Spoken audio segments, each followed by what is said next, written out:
Ibintu bikaba bimeze neza fresh gatanduku kandi mu kibuga aho ikipe ya Rayon Sport iri kwizamukira gatanduku kandi gatoya Mukura ku ruhande rwa Mukura imbere mu gato urabona ko Mukuri kugenda yigisha abantu match kabisa. Reka twirebere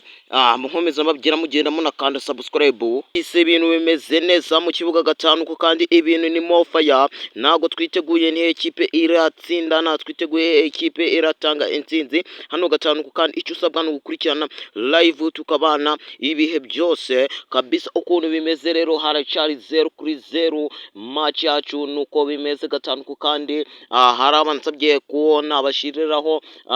live kuri live bakabona match ukuntu byifashe. Iyo werekanye amashusho bahita bagutera cooperative strike cyane yo bakita bayisiba. Hari benshi byabayeho gatanduku kandi ariko ndabibakurikirana aho mutari nje ndahababera gatanduku kandi icyo usabwa no gukanda subscribe ubundi tukagenda tubana kuri live dukora hano kuri Mr Karimagezi TV Rwanda, aho tunonosora amakuru agenda havugwa hirya no hino kabisa. Icyo usabwa no gukanda subscribe ubundi ibintu bikagenda neza gatanduku kandi Rayon Sport tunakomeza twirebera match yacu ibintu bimeze neza gatanduku kandi ni mofeya hari gusha hagatwika kabisa. Tungomeza twirebera urabona yuko ikipe ya Rayon Sport ibintu birimo neza gatanduku kandi ibintu iri kubikora gatanduku kandi icyo usabwa no gukanda subscribe ibintu bikagenda neza gatanduku kandi urabona yuko abafana ba Rayon Sport batangiye guhaguruka bazunguza amadarapo yabo hejuru banavuga ngo Rayon Sport irabikora gatanduku kandi icyo usabwa no gukanda subscribe, like, share, comment ubundi ibintu bikagenda neza gatanduku kandi kugira ngo tubane